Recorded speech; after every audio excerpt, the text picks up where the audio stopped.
한국 여권이 전 세계적으로 굉장히 신뢰도가 있고 그 신뢰도가 이곳 이탈리아에서도 굉장히 높게 평가되고 있기 때문에 패스트 라인이라고 한국 여권을 가진 사람들은 따로 빼줍니다. 구독, 좋아요 부탁드립니다.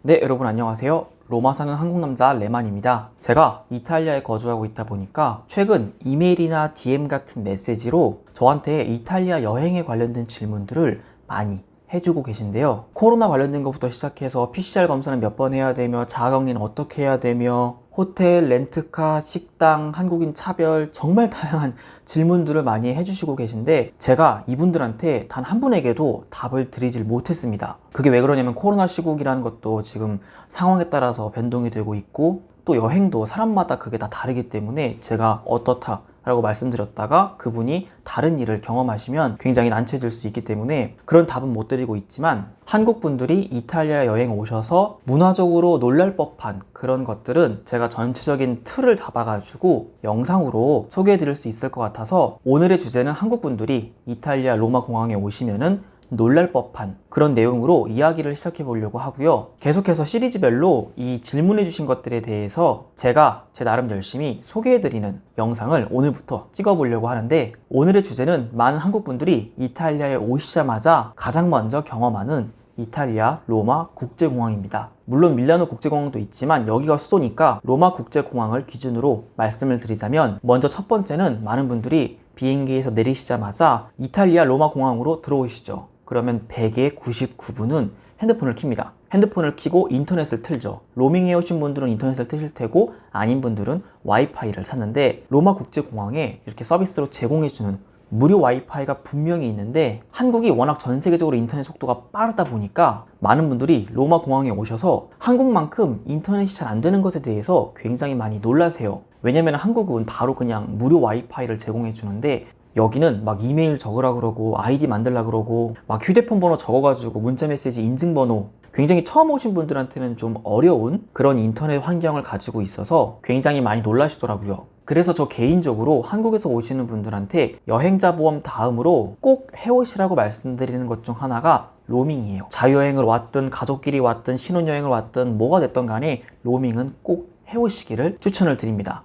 자, 두 번째로 놀라시는 거는요. 비행기에서 내리고 잘 되지도 않은 인터넷을 만져가면서 이제 내가 이탈리아에 왔다는 것을 증명하기 위해 입국 심사라는 걸 해야 되는데 로나가 터지기 전에 이탈리아가 1년에 한 7천만 명? 이탈리아 인구가 6천만 명이니까 이탈리아 전체 인구를 넘어서는 정말 많은 관광객들이 이곳 이탈리아로 여행을 왔어요. 그러다 보니까 시즌에 상관없이 이 입국 심사하는 줄이 굉장히 긴데 불과 진짜 제가 이탈리아 처음 왔을 때만 해도 그 긴 줄을 서고 진짜 2-3시간 섰던 것 같아요. 그렇게 쓰고 도장 찍어주면 짐 찾고 나가는 그런 케이스였는데 한국 사람들은 이탈리아 로마 공항에서 더 이상 이 2-3시간짜리 줄을 설 필요가 없고 패스트 라인이라고 한국 여권이 전 세계적으로 굉장히 신뢰도가 있고 그 신뢰도가 이곳 이탈리아에서도 굉장히 높게 평가되고 있기 때문에 패스트 라인이라고 한국 여권을 가진 사람들은 따로 빼줍니다. 그래서 그 긴 줄을 서는 게 아니라 비교적 좀 빠른 줄로 안내를 해주셔가지고 그쪽 가서 입국 심사를 하는데 사실 이게 저쪽에 막 줄이 엄청 긴데 나는 이쪽으로 빼주면은 굉장히 대우를 받는 그런 느낌을 받을 수가 있어요. 그야말로 와, 우리나라의 국적이 이 정도였나, 굉장히 뿌듯한 걸, 이런 마음을 느낄 수 있게끔 로마 공항에서는 서비스를 하고 있어서 이것도 은근히 많이 놀라시더라고요. 왜냐면은 한국 여권이 전 세계적으로 신뢰가 있다는 건 알고 있었지만 2021년 기준 세계 3위거든요. 진짜 뭐 북한 빼고 다 갈 수 있는 그런 엄청난 여권이다 보니까 이탈리아 여행의 첫 단추라 불리는 공항에서 100분 중 100분이 한국 여권을 가지고 있으면은 무조건 대우를 받고 시작한다. 요게 두 번째고요.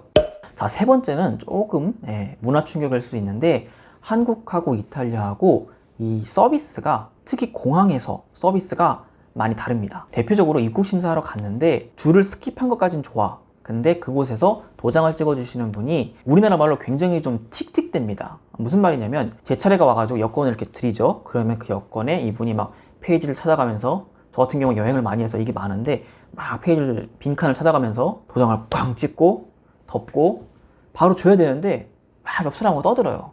막 샤라샤라샤라샤라 그리고 나서 저랑 눈 마주치고 슉 던집니다. 여권을. 제가 이렇게 달라는 건 아닌데 이렇게 놓을 수 있잖아요, 앞에. 근데 이거를 던집니다. 사실 이게 한국 정서로서 인천국제공항에서 공항 직원분이 여권을 막 던진다. 그러면 사실 그렇게 좋게 볼 수는 없겠지만 이탈리아 오셔서 여행을 하시다 보면은 이게 이탈리아 사람들이 나빠서가 아니라 성향이 그래요. 제가 브이로그 영상 같은 거 찍었을 때 주로 이제 카페 같은 데 가면 커피를 이렇게 찍는데 그 커피잔을 막 던지는 거, 슬라이딩 하면서 그 커피를 서빙하는 모습을 제 영상을 보신 분들은 아마 기억하실 텐데 그런 식으로 막 던집니다. 그래서 적지 않은 한국 분들이 오해하시는 게 내가 동양인이라 그런 건가? 내가 한국인이라 그런 건가? 이걸 왜 던지지? 내가 뭐 잘못했나? 역시 이탈리아가 좀 차별이 있는 건가? 그런 생각을 하시는데 이게 정서가 한국하고 좀 많이 다르다. 그러니까 한마디로 우리한테만 그러는 게 아니라 이탈리아 현지인들, 심지어 뭐 이탈리아 친구 알레가 가도 여권은 똑같이 던지는, 그리고 업무 보는 속도가 굉장히 느리다는 거, 이런 게 한국하고 많이 다른데 그냥 작은 문화 차이, 정서의 차이라고 봐주시면 될 것 같습니다. 자, 네 번째는요, 이제 입국심사 도장도 받고 짐 찾고 나갈 일만 남았는데 짐이 안 나와요. 이 짐 찾는 속도가 제가 알기로 인천국제공항이 굉장히 빠른 편으로 알고 있는데 이탈리아 공항도 그렇게 막 느리다고 제가 말씀드릴 수는 없겠지만 짐이 그렇게 빨리 나오는 나라는 아니에요. 왜 우리나라 공항은 가면은 짐이 막 먼저 기다리고 있고 그러잖아요. 근데 이탈리아 공항에서는 그거를 기대하기가 어렵다. 저 같은 경우에 많이 기다려봤을 때는 한 2시간 정도 또 기다려봤는데 이게 2시간 기다리고 짐이 나오면 땡큐 짐이 안 나오는 경우도 있습니다. 실제로 제가 가이드 하면서 짐이 안 나와가지고 고생한 적이 굉장히 많아요. 제가 가서 도와드릴 수 있는 것도 아니고 통화로, 이게 로밍이 중요한 게 이런 겁니다. 통화로. 근데 그 분을 바꿔주시겠어요? 그럼 제가 이제 설명을 하죠. 그러면 이제 그 짐이 프랑스 경유하시면서 프랑스에 있답니다. 그거를 주소를 작성하셔야 되는데 이런 식으로 제가 인폼을 드리죠. 근데 혼자 또는 자유여행으로 오신 분들은 짐 찾는 곳 뒤편에 오피스 개념으로 몇 개 이렇게 사람들이 있어요. 그럼 그곳에 가서 내 짐이 나오지 않는다. 그럼 그 사람이 종이를 줍니다.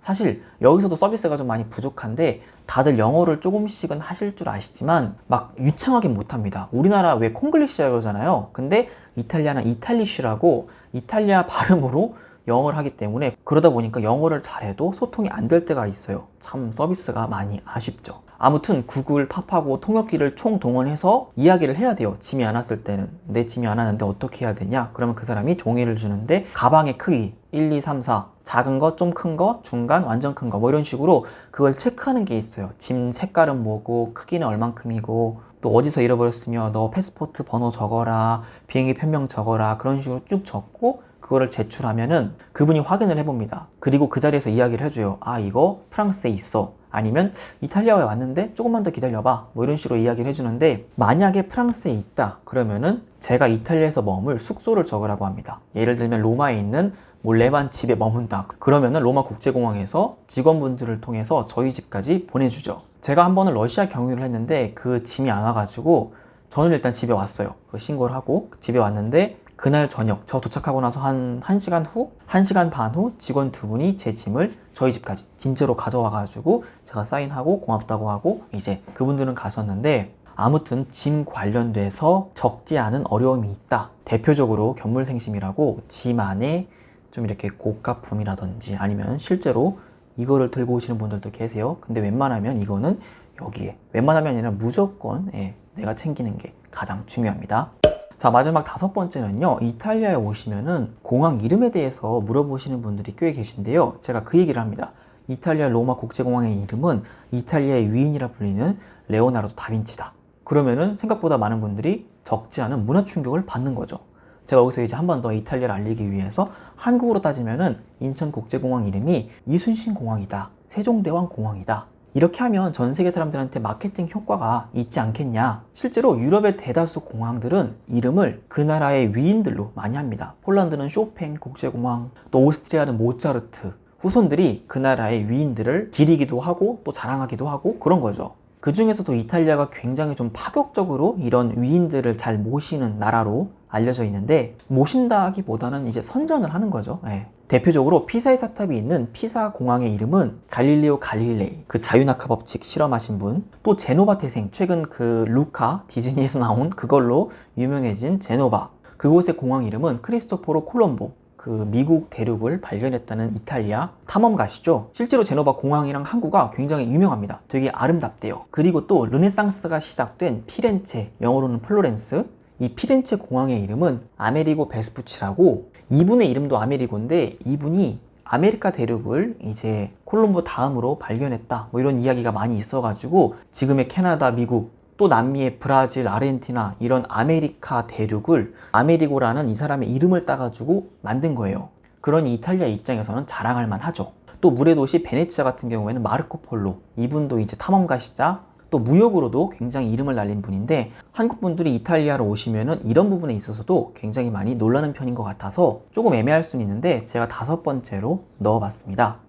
네, 여러분, 오늘은 제가 한국 분들이 이곳 이탈리아에 오시면은 놀랄 법한 내용을 제 개인적인 그런 의견을 토대로 5가지 정도로 추스려서 이야기를 해드려 봤는데요. 다음 편에는 한국 분들이 이제 공항에 와서 숙소로 이동하시잖아요. 이동할 때 뭐 기차, 버스, 택시 다양한 걸 타시겠지만 그 중에서도 가장 바가지 당하기 쉬운 택시에 대해서 다음 편에 이어서 가보도록 하겠습니다. 네, 여러분, 제가 오늘 준비한 영상은 여기까지고요. 저는 다음에 또 이곳 이야기를 가지고 인사드리도록 하겠습니다. 여러분 감사합니다. 안녕히 계세요.